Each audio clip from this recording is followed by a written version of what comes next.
అనా ఎవరైనా కానీ జీవితంలో సక్సెస్ అవ్వాలంటే వాళ్ళ చుట్టూ ఏదైతే నడుస్తుంటాయో కొన్ని పంచాయతీలు, ఊర్లో విషయాలు కానీ, బయట విషయాలు కానీ, మన చుట్టూ జరుగుతున్న కొన్ని విషయాలు కానీ ఇవేమి పట్టించుకోకుండా ఒక చెవిటివాడులాగా ఉండి మన పని మనం చేసుకుంటా పోతే మన జీవితం ఖచ్చితంగా సక్సెస్ అవుద్ది.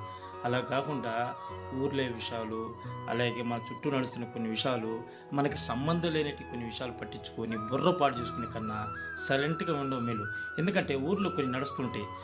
ఏదన్నా దేవుడి కార్యాలకి, అరే నేను పెత్తనం చేస్తే బాగున్ను, వాడు పెత్తనం చేస్తే వాడికి పేరొస్తుంది, అరే రాజకీయాల్లో వాడికి పేరొస్తుంది, నేను రాజకీయాలకు దూరంగా ఉన్నానే, నాకు ఎటువంటి గుర్తింపు రాలేదు. ఇవన్నీ పనికిమాలిన విషయాలు. ఇలాంటి వాటికి నువ్వు ఎంత దూరంగా ఉంటే అంత సక్సెస్ అవుతావు. అని వేస్ట్ ఇవన్నీ. వాడికి పేరొస్తుంది, నీకు పేరు ఇవన్నీ వదిలేసి నువ్వు జీవితంలో సక్సెస్ అవ్వాలంటే నువ్వు ఏం చేస్తే సక్సెస్ అవుతావు దాన్ని ఆలోచించి దాన్ని చెయ్యి. ఖచ్చితంగా సక్సెస్ అవుతావు.